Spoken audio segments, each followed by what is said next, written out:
સંસ્કૃતનું એક સુભાષિત હતું જેની કહેવત હતી, કહીએ તુંડે તુંડે મતિર ભિન્ન, દરેક મગજે મગજે ખોપડીએ ખોપડીએ બુદ્ધિ જુદી છે. બહુ સાચી વાત છે.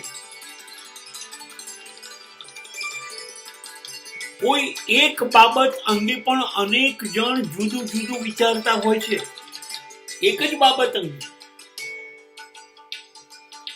તમે કોઈને પૂછો આકાશ કેવું હોય છે, 100 જણને પૂછો 100 જણનો જવાબ જુદો આવશે.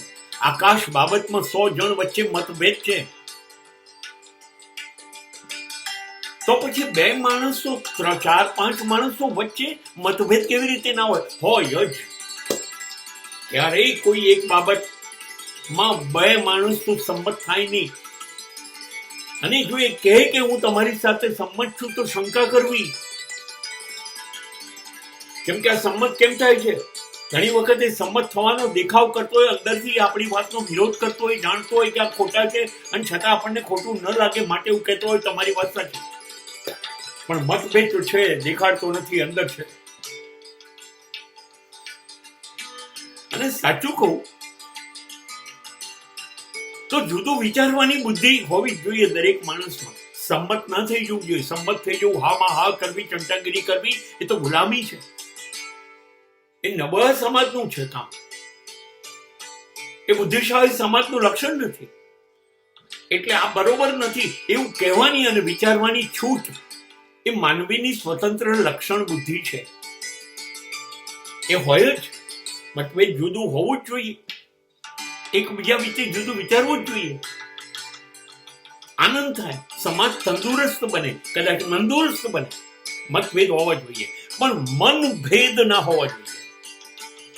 હું જે કહું છું એની બીજી બાજુ તમે કહો છો, માટે તમે નાલાયક માણસ છો, ખોટા માણસ છો, મારો વિરોધ કરો છો, મારી વાત સાથે માનતા નથી, એમ કરીને એના માટે નફરત તિરસ્કાર થાય ને, એ મનભેદ કહેવાય. એ ના હોવું જોઈએ. એ સમાજને નુકસાન પહોંચાડે અને એ સ્વીકાર્ય નથી.